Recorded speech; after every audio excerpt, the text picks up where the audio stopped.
Atos capítulo 8,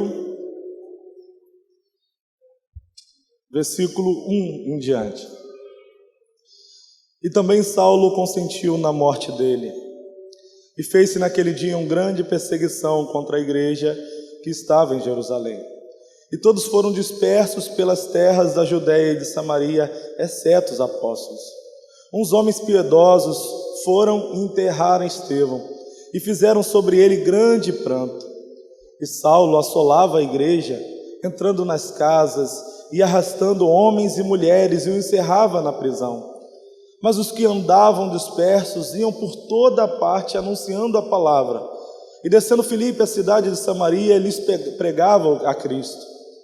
E as multidões unanimemente prestavam atenção ao que Filipe dizia, porque ouviam e viam os sinais que ele fazia. Pois que os espíritos imundos saíam de muitos que os tinham, clamando em alta voz, muitos paralíticos e coxos eram curados, e havia grande alegria naquela cidade. Amém. Até aqui, amados, podeis assentar. Amados, nós toda quarta-feira lá na igreja temos estudado o livro de Atos, estudando uma sequência de mensagens. E depois de tanto, e capítulo 7 aqui narra justamente a morte do primeiro mártir da igreja, pelo menos que nós sabemos, que foi Estevão, logo no finalzinho do capítulo 7. E bate uma tristeza no coração das pessoas, Eu lembro que os irmãos também ficaram tristes. Por que uma tristeza? A gente olhar a forma com que Estevão foi morto, sem ter falado nada que machucasse, que ferisse alguém. É como se fizessem um concílio aqui na rua, pegassem a pessoa mais inocente que poderia ter aqui e matassem essa pessoa apedrejada. Irmãos, eu não consigo imaginar como deve ser a morte de alguém apedrejado. Quando a gente vê um vídeo de um linchamento na rua, é triste. Como é que as pessoas continuam batendo em uma pessoa que já não consegue nem se defender, até que ela venha morrer? Eu creio que todos aqui viram um vídeo daquela pessoa que morreu lá na Barra, não lembro qual era a etnia dele, africano, que espancaram até a morte. Como é triste ver uma situação assim. Agora imagine de alguém que nós sabemos, pelo que a palavra diz, que não havia feito maldade nenhuma, que não havia feito nenhum mal para ninguém. Então bate uma tristeza. E eu estava falando esses dias, falei assim, até hoje de manhã eu falei na Tijuca, as pessoas, eu já ouvi pessoas idolatrarem Paulo. Eu falei, Paulo como pessoa não prestava nem um pouco, assim como eu também não. A ponto de, quando o Senhor chama Ananias para ir batizar Paulo, diz, Senhor, esse homem aí? O homem não prestava aos olhos humanos, era alguém que machucava, que feria a igreja. A palavra diz que ele assolava a igreja. Assolar, essa palavra lá no grego, na nossa Bíblia, My Bible que a gente tem, ajuda muito. Eu falei assim, poxa, assolar é machucar, ferir, envergonhar, fazer uma injúria, trazer tamanha vergonha sobre tal pessoa. Paulo fazia isso e com prazer, porque achava que estava fazendo para Deus. Mas ele entrava nas casas, ele não queria saber se era homem, se era mulher, se tinha filho pequeno ou não. O negócio era botar os crentes tudo na cadeia. Imagina, irmãos, uma pessoa que maltrata, machuca 90% da igreja aqui, no outro dia está aqui dizendo que está congregando com a gente. Só obra do Espírito Santo, irmãos. Até para haver perdão da igreja, é só obra do Espírito Santo. Mas o que nós vemos aqui, uma igreja cheia do Espírito Santo. A Bíblia mostra desde Atos capítulo 2, a descida do Pentecostes, que a igreja emanava o Espírito Santo de Deus. A igreja, por onde quer que ela passava, as pessoas podiam testificar do Espírito Santo de Deus. E isso nós precisamos ter algo a aprender com isso. Eu costumo dizer lá na igreja, eu falei, irmãos, a gente tem que aprender muito, porque na primeira, todo mundo diz que está com Jesus Cristo até o final. Mas na primeira oportunidade de fechar a igreja e dizer que não ia ter mais culto, as pessoas agradeceram a Deus. As pessoas fizeram questão de não congregar mais. Quando nós olhamos O que aconteceu com a igreja de Atos? A igreja de Atos era perseguida até a morte, e mesmo assim continuava fazendo. A ponto de Pedro dizer: olha, não importa obedecer a quem? A vocês ou a Deus? E quando foram açoitados, saíram contentes ainda. Quando nós olhamos a igreja primitiva, a gente olha, peraí, tem algo errado, tem algo diferente da igreja de hoje. Eu digo isso a partir de mim, irmãos, de mim. Como nós precisamos aprender com a igreja primitiva. Uma igreja que vivia uma verdadeira perseguição que nós não vivemos, irmãos.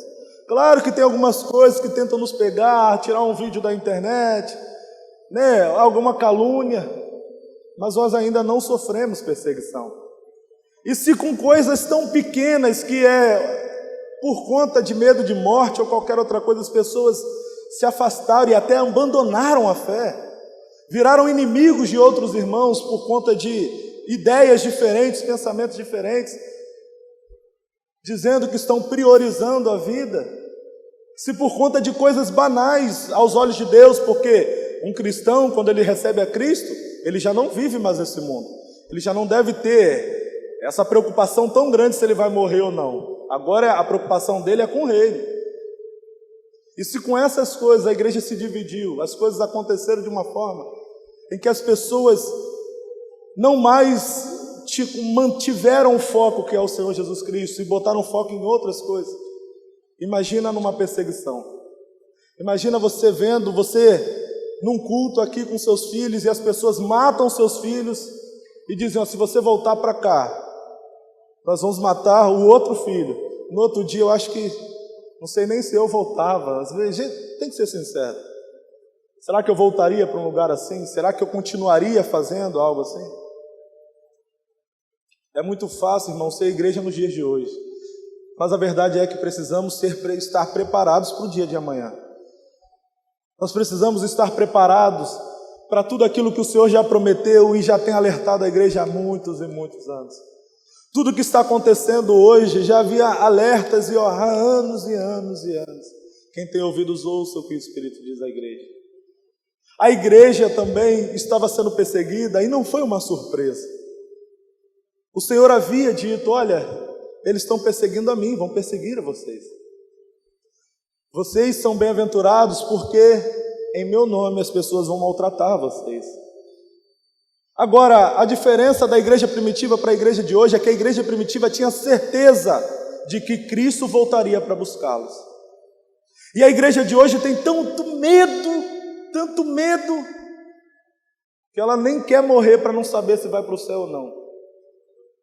A igreja de hoje sai pelas ruas com um medo terrível do que pode acontecer de mal com elas, e é diferente da igreja primitiva. A palavra diz que a igreja sofreu tanta perseguição, que a igreja precisou sair das suas casas. Não ficou mais ninguém em Jerusalém senão os apóstolos. Imagine, irmãos, a perseguição ser tão grande que você ser obrigado a sair da sua cidade. Você ser obrigado a sair daqui, tamanha perseguição, porque estavam pegando irmãos reunidos, matando todo mundo. Aí o evangelho não era anunciado. Eles não saíram por medo, saíram porque eles tinham uma missão. Eles saíram das suas cidades porque se continuasse todo mundo junto ali, ia matar todo mundo e não ia ter mais pregação do evangelho. Eles precisavam continuar anunciando antes do que acontecesse tudo isso. Eles precisavam continuar falando de Jesus e dizendo: olha, Jesus Cristo está voltando, se arrependa, Jesus Cristo está voltando, antes que seja tarde demais, mude a sua vida, transforme a sua vida, seja transformado por Ele.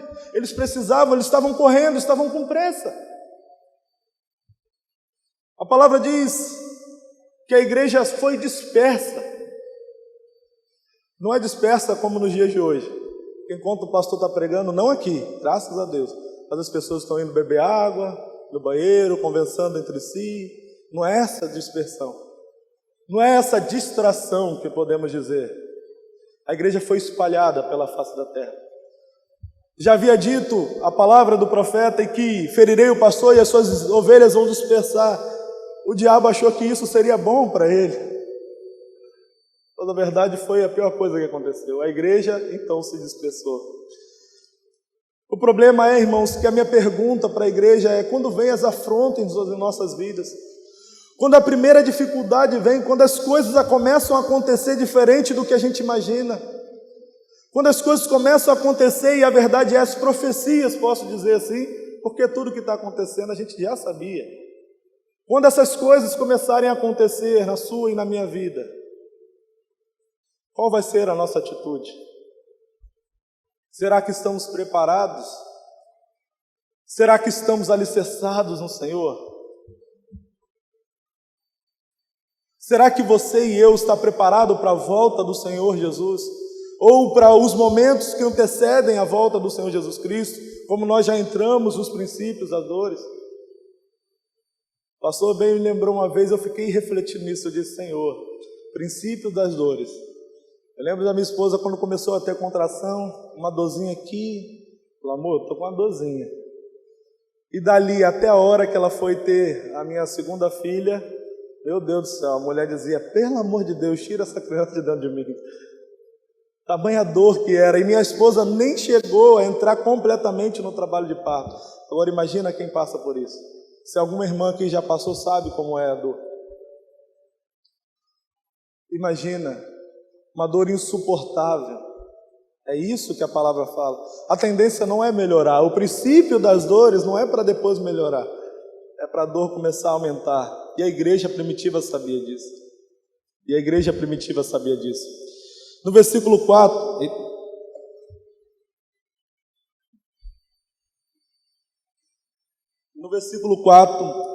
e 5, a palavra diz assim: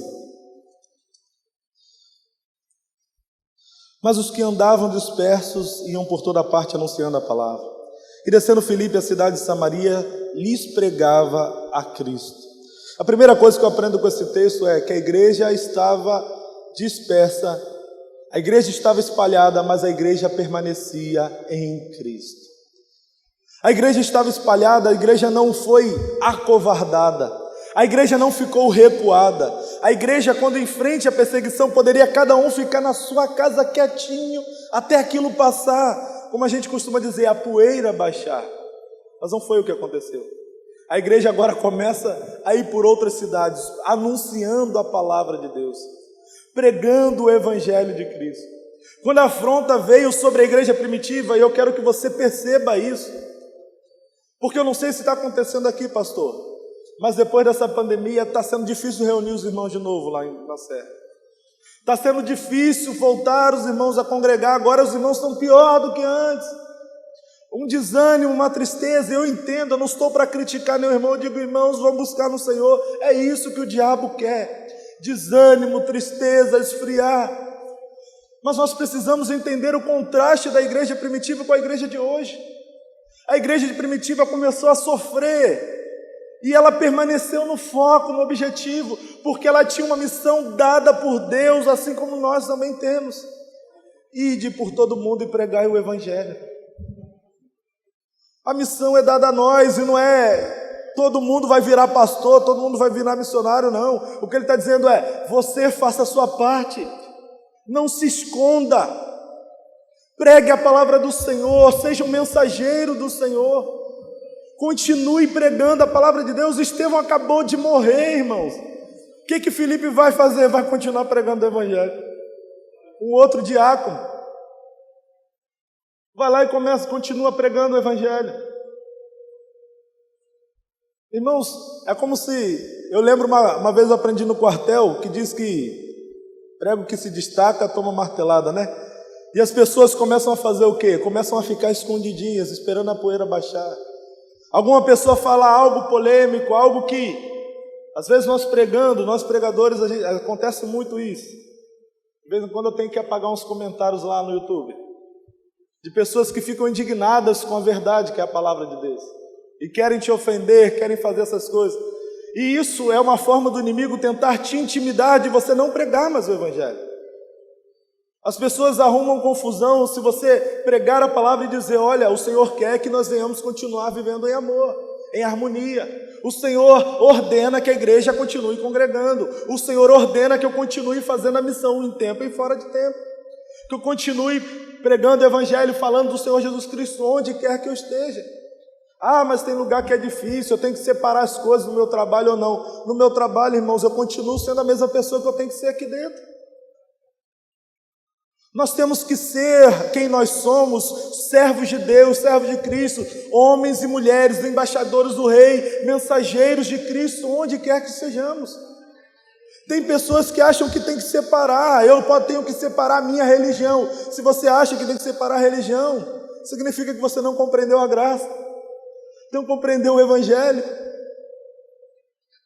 Não existe separar quem eu sou. Como a palavra diz, vivo não mais eu, mas Cristo vive em mim. Não, só dentro da igreja, no meu trabalho, no meu dia a dia, no meu colégio, na minha faculdade.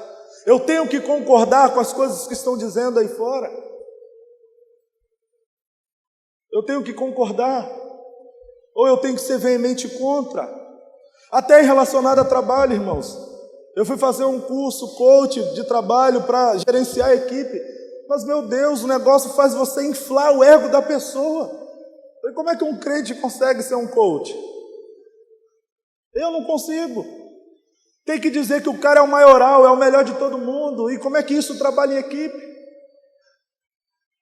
Uma coisa é você motivar a pessoa, outra coisa é você inflar o ego dela a ponto dela se achar o cara, a última bolacha do pacote.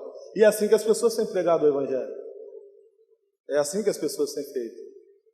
Quando a palavra de Deus mostra que a igreja pregava a palavra, ela vai dizer que Filipe, além de pregar a palavra, né, que diz no versículo 4, a igreja pregava a palavra. No versículo diz, Filipe continuava pregando a Cristo, porque isso era afronta.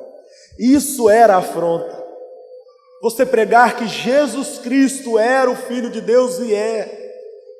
Que nem todos são filhos de Deus, como o mundo diz. Ontem eu tive a oportunidade de ministrar na casa do meu pai. Meu pai não é dos caminhos do Senhor. E depois da ministração, e durante lá a igreja dá oportunidades, né? Durante a oportunidade, as pessoas comentando, nossa, Valdemir é um homem muito bom. O nome do meu pai. Valdemir é um cara muito bom, todo mundo gosta dele e tal e tal. E aí eu trouxe uma mensagem a respeito de Cristo, da salvação. No final da mensagem chamei meu pai e disse, pai, o senhor é bom, é uma pessoa muito boa, mas sem Jesus Cristo vai para o inferno. Sem Jesus Cristo não há esperança de salvação. Na verdade é que a palavra diz que não há um bom na terra. Para alguns eu fui inconveniente, mas para outros eu tinha que fazer aquilo. Como é que eu posso deixar o ego do meu pai inflar, sendo um pregador da palavra? Estou anunciando a palavra de Deus, como é que eu posso deixar alguém acreditar que ela é tão boa que Deus tem que abençoar ela? Entendem, irmãos? Nós não podemos, os nossos princípios têm que ser a palavra de Deus.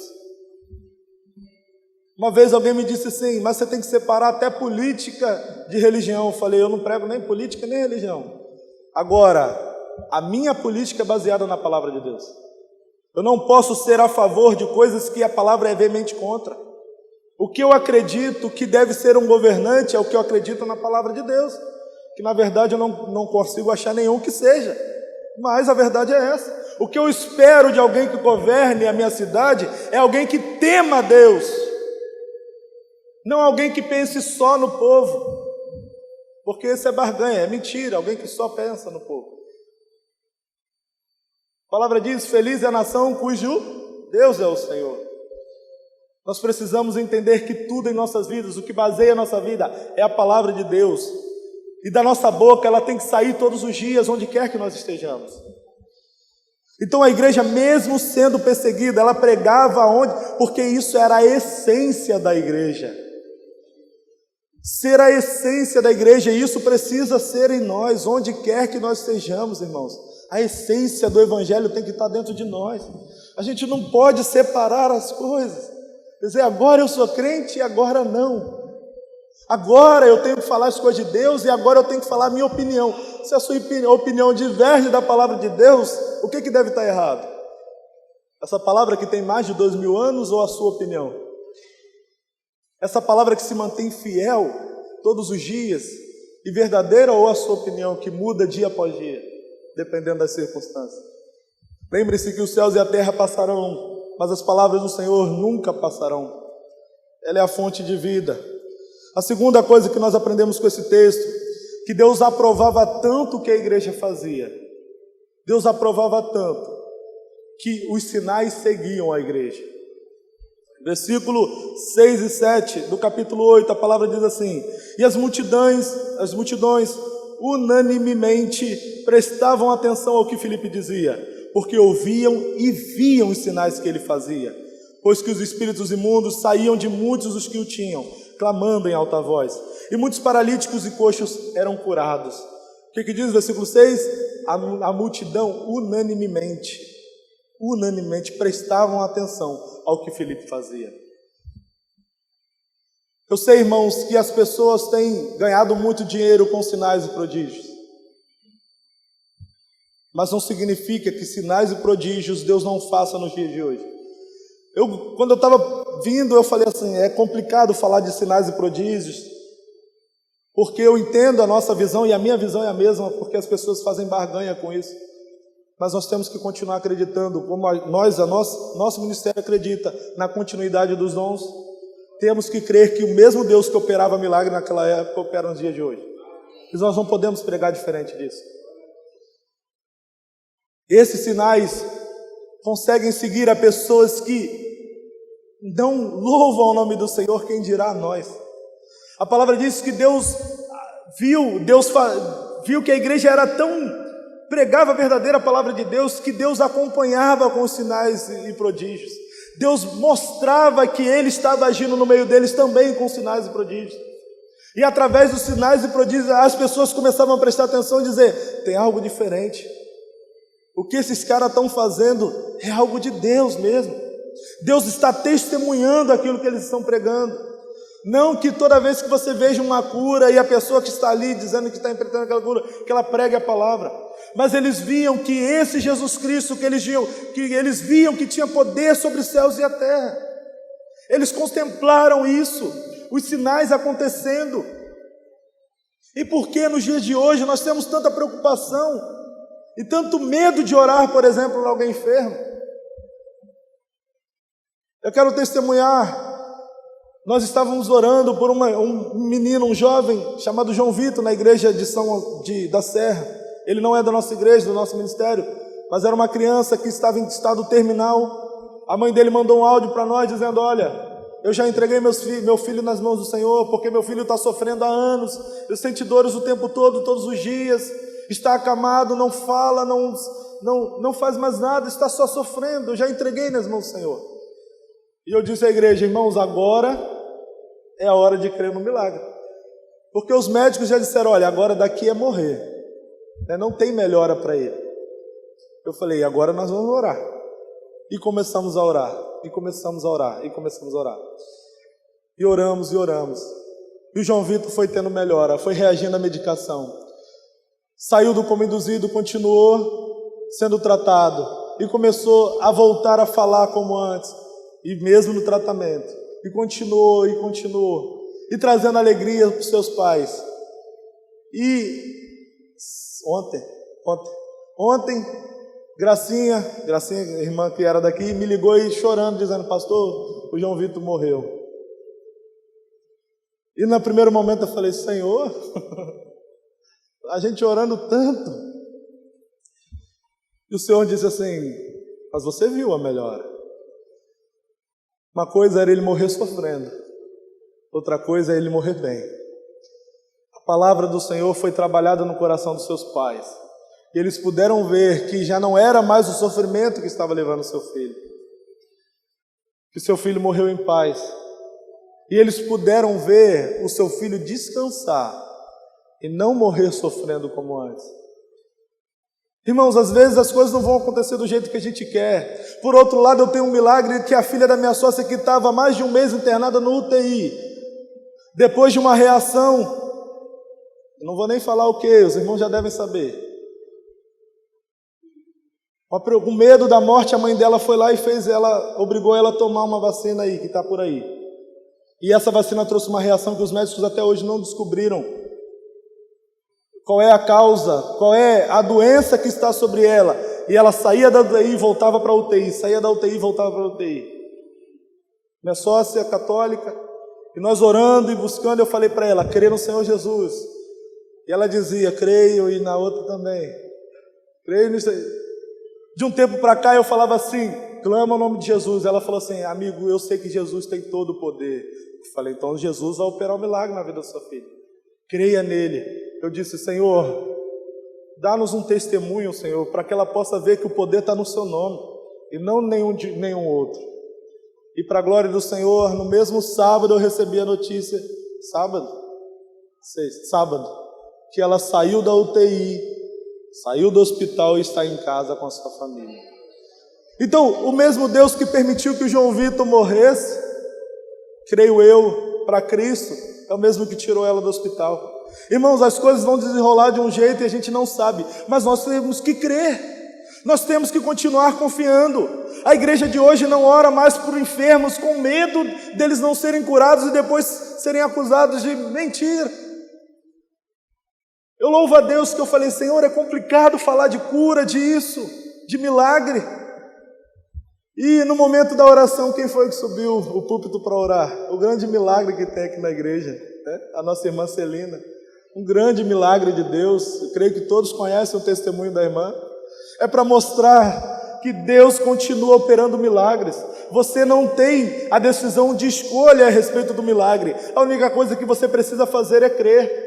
A igreja continuava orando pelos enfermos, a igreja e Deus ia acompanhando aquilo. Eu tenho certeza que todos nós temos experiências vividas de milagres do Senhor em nossas vidas.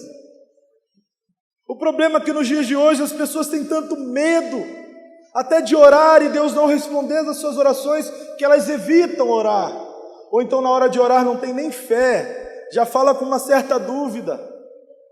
Se Deus pode fazer ou não, Ele pode todas as coisas, irmãos. Ele tem poder para todas as coisas. E os sinais também vão acontecer. A palavra diz lá em Marcos, capítulo 16, que esses sinais vão seguir aos que creem. A palavra fala sobre se beber alguma coisa mortífera não vai fazer mal nenhum. A palavra diz que se nós colocarmos a mão nos enfermos, eles serão curados. Se colocarmos a mão nos espíritos imundos, eles são libertos. E tem crente que tem medo de espírito imundo. Maior poder tem o Senhor Jesus Cristo. As pessoas têm medo de ir na rua pregar e se deparar com alguém com espírito imundo e apanhar dessa pessoa. Irmãos, vou dar um pequeno testemunho de novo. Uma pessoa uma vez não é do nosso ministério e não era e queria voltar. Na verdade tinha sido, queria voltar. E foi para uma reunião comigo, pediu um gabinete, sentamos no gabinete. Essa pessoa puxou uma faca e botou do lado assim. E eu fiquei olhando para a cara dela. E ele começou a falar os pecados que ele tinha cometido no mundo, que virou um bicho, que estavam fazendo maldades pela rua. E na mesma hora o Espírito Santo diz assim, ele está tentando te intimidar. Você não quer que você contrarie ele. E para a glória do Senhor Jesus, fui tomado de autoridade de dizer, você está em pecado, você precisa se arrepender. Porque em nenhum momento ele mostrou arrependimento, pelo contrário, estava justificando. Eu não tinha dinheiro, eu tinha que fazer isso. Eu disse, isso não é justificativa. Não é, a igreja está aqui para ajudar os necessitados também. Ninguém tem desculpa para fazer essas coisas. Eu falei, você precisa se arrepender, você precisa se arrepender. E ele dizendo, não, eu estava certo, não, isso. E ele foi embora. Depois veio mais 2 cultos, depois foi embora, nunca mais voltou. E eu disse ao Senhor, falei, Senhor, o Senhor me prometeu que ia me guardar enquanto eu estivesse fazendo a sua obra. Só não vai deixar eu morrer na mão de alguém assim. Se eu tiver que morrer, vai ser no campo pregando a palavra. Porque nós não podemos temer essas pessoas, essas coisas. Nós não devemos temer a morte, assim como a igreja primitiva não temia a morte. Tem pessoas que têm medo de pregar a palavra porque não sabem a reação das pessoas. Entenda, irmãos, o Espírito prepara o caminho, você não tem poder de convencer ninguém do pecado, é Ele. Quando você entende que a obra é dele, você continua fazendo porque é Ele que opera.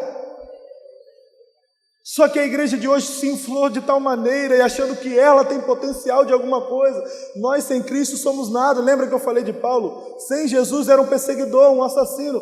Com Jesus um grande missionário. que fazia a obra guiado pelo Espírito. Aquele que é guiado pelo Espírito, a palavra diz que ele é como o vento. Uma hora está aqui, outra hora está ali.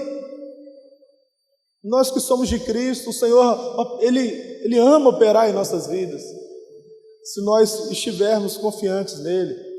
A terceira coisa, para encerrar, que nós aprendemos com a palavra, é que por onde a igreja passava, ela conseguia mudar a cara do lugar. A palavra diz no versículo 8: e havia grande alegria naquela cidade. Por quê?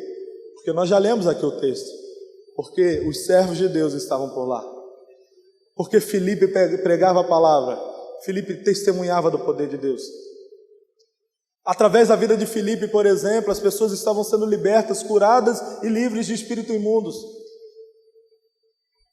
Uma coisa que eu falo e eu fico pensando, hoje em dia, irmãos, é tão difícil conviver com crente. Eu não gosto nem de contratar crente, irmãos, porque são as pessoas mais problemáticas para se trabalhar.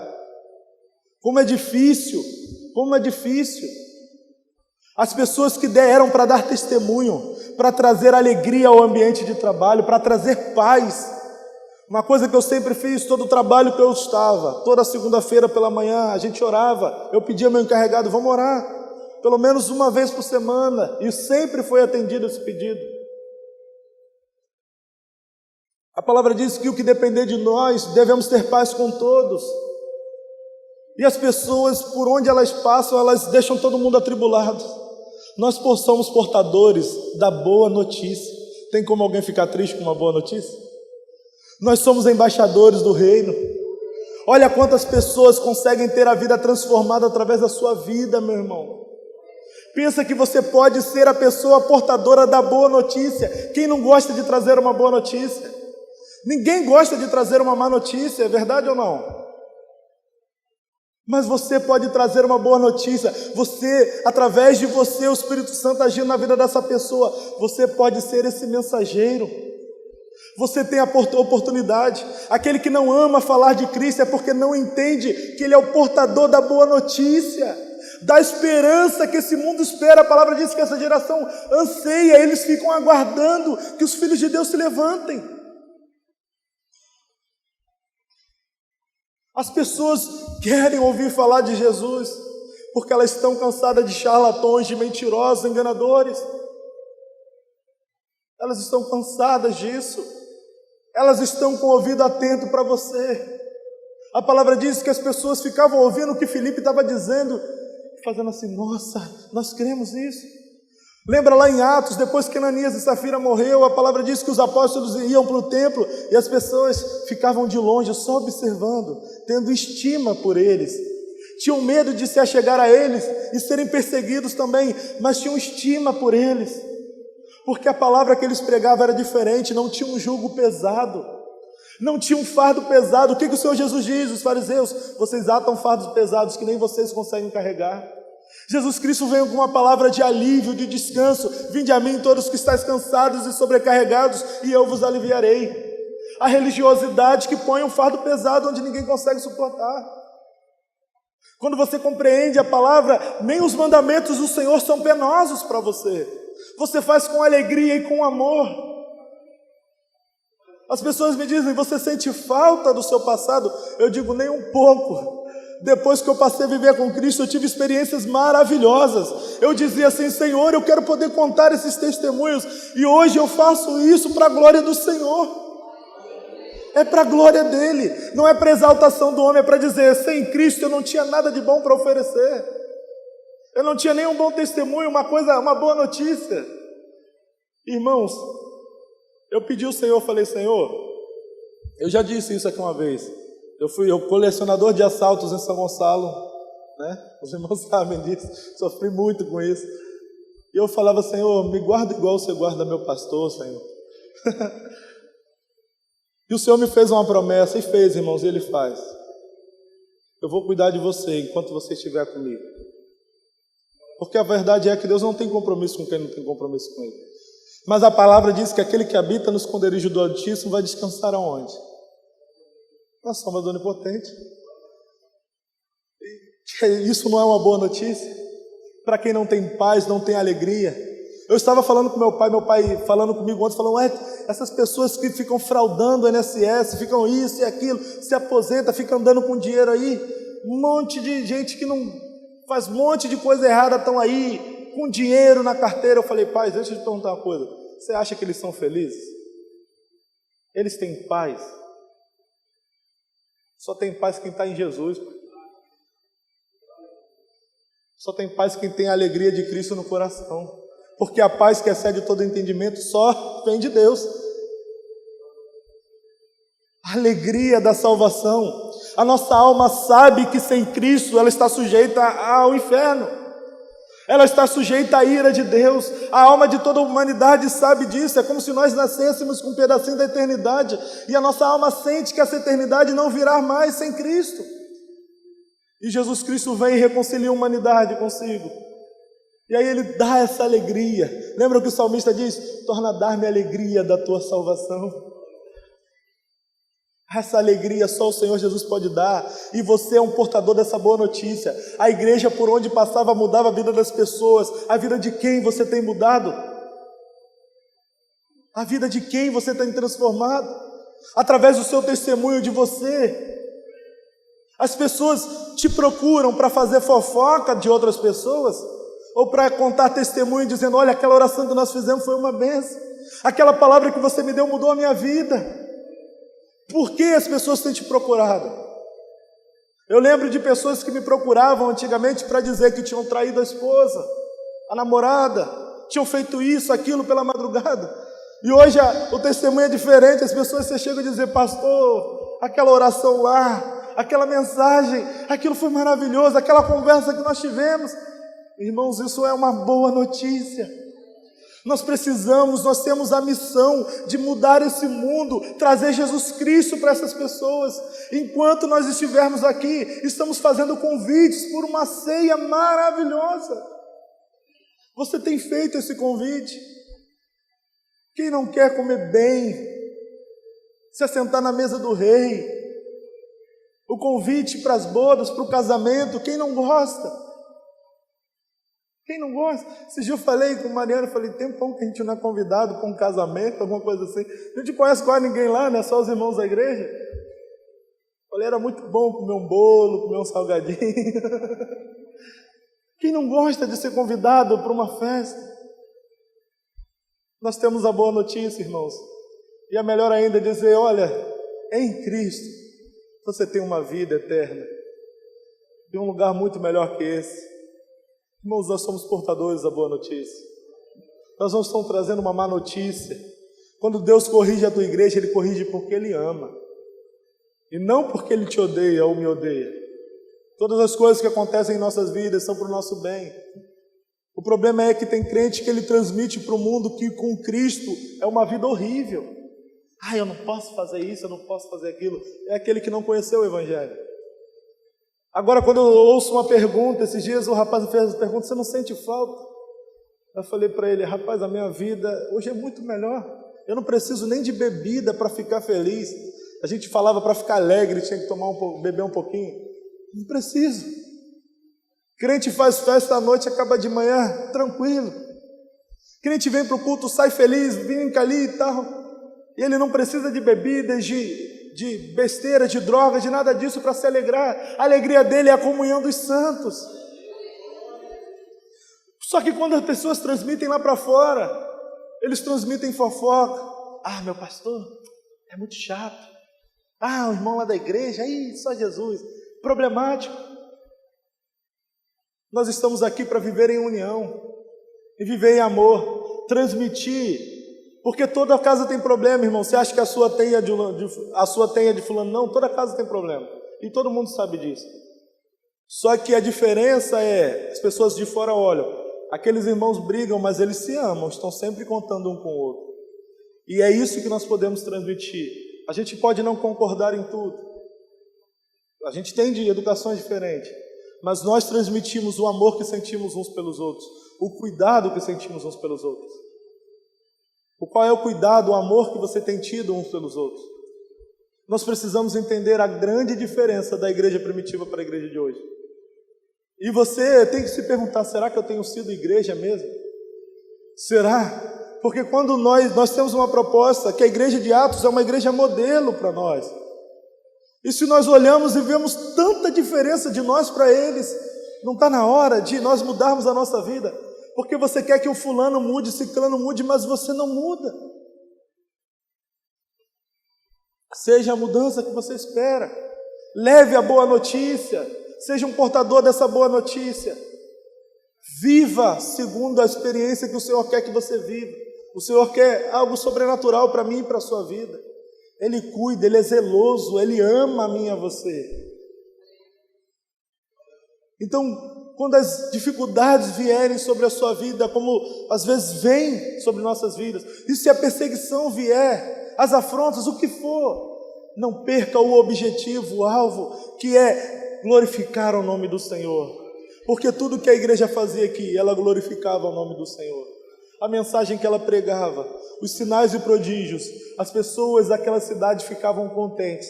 E isso tudo é para a glória de Deus. Louvado seja o nome do Senhor. Eu agradeço a minha oportunidade em nome de Jesus. Feche seus olhos. Se você identificou na sua vida que você precisa mudar algo, irmãos, isso é uma coisa que a gente diz só por dizer, que a verdade é que todos nós temos que mudar. Todos nós temos algo a corrigir e a tratar. Se você não percebe isso, agora mesmo que você precisa mudar. Feche seus olhos e fale com Deus, ore ao Senhor, porque Ele te conhece no íntimo, irmão. Eu não estou aqui para julgar você e dizer que você não é crente, que você é um falso, que você é um mentiroso. Pelo contrário, é para dizer que todos nós temos um momento de fraqueza, todos nós temos dificuldades, encontramos dificuldades em nossas vidas, todos nós temos algo que nos envergonhamos e precisamos pedir ao Senhor todos os dias: Senhor, me tira isso de mim, Senhor, muda a minha vida, me ajuda. Ninguém aqui, nem o pastor Alan, o pastor Júlio, os pastores que estão aqui, têm facilidades. Pelo contrário, as tentações parece que vêm mais ainda. E por isso precisamos nos humilhar todos os dias ao Senhor. E dizer: Senhor, a Tua graça nos basta. Senhor, repreenda o meu eu, o meu orgulho, a minha soberba. Tira de mim todo o meu eu e me enche do Teu Santo Espírito. Que a minha vida venha refletir o Senhor, que as pessoas possam testemunhar e dizer: olha ali um servo de Deus, olha ali um servo de Cristo passando, aquele homem é um homem de Deus, aquela mulher é uma mulher de Deus. Porque Paulo não perseguia pessoas que não eram de Deus. Nós somos observados por onde quer que passamos. A palavra diz que somos rodeados por uma nuvem de testemunhas. Eu posso não estar vendo, mas Deus está vendo o que está acontecendo na sua vida. E Ele espera que você se arrependa, para que Ele haja na sua vida. Para que você seja como a igreja primitiva, que pregue a palavra em tempo e fora de tempo, que viva, que entenda que ser igreja não é estar aqui apenas no domingo. Ser igreja é se comprometer com essa obra, se comprometer com o Senhor, confiar nele. Porque nós somos salvos pela graça, mas é mediante a fé. Acreditar no Senhor, confiar nele e se comprometer com a sua obra. Essa é a verdadeira fé. E sem isso é impossível agradar a Deus. Sem você tomar posição, sair desse muro, é impossível você agradar a Deus. Pai Santo, querido, Pai de infinito amor e misericórdia, pedimos, Senhor, que a Tua graça seja sobre nossas vidas. Tenha misericórdia de nós, Senhor, pobres pecadores. Nós não merecemos nada do que o Senhor tem feito, não merecemos nem estar aqui, ó Pai, com saúde, bem, paz. Mas o Senhor tem nos concedido por misericórdia e nós te agradecemos, ó Pai. Somos gratos, ó Pai, e pedimos, Senhor, continua tendo misericórdia de nós. Perdoa os nossos pecados. E eu sei que o Senhor tem poder para perdoar pecados, Senhor, então perdoa as nossas ofensas. Perdoa pelos nossos erros, ó Pai. Faz de nós homens e mulheres fiéis ao Senhor. Senhor, o Senhor diz que nós podemos vencer o mal mas nós precisamos nos sujeitar ao Senhor primeiro. Então estamos nos sujeitando e dizendo: Senhor, habita em nós, habita em nossas vidas, Senhor. Faz de nós homens valorosos, enche-nos com Teu Santo Espírito, livra-nos do mal, não permita que o pecado domine as nossas vidas, Senhor. Que sejamos a verdadeira igreja, Senhor, não apenas no nome, mas que sejamos o nosso íntimo, Senhor. Quando o pastor não está vendo, quando os irmãos não estão vendo, que nós sejamos igreja onde quer que estejamos, ó Pai. Oh Jesus, nós já sabemos que a Tua igreja continua avançando, e se nós paramos pelo caminho, se nós retrocedemos, significa que nós algum dia deixamos de ser a igreja.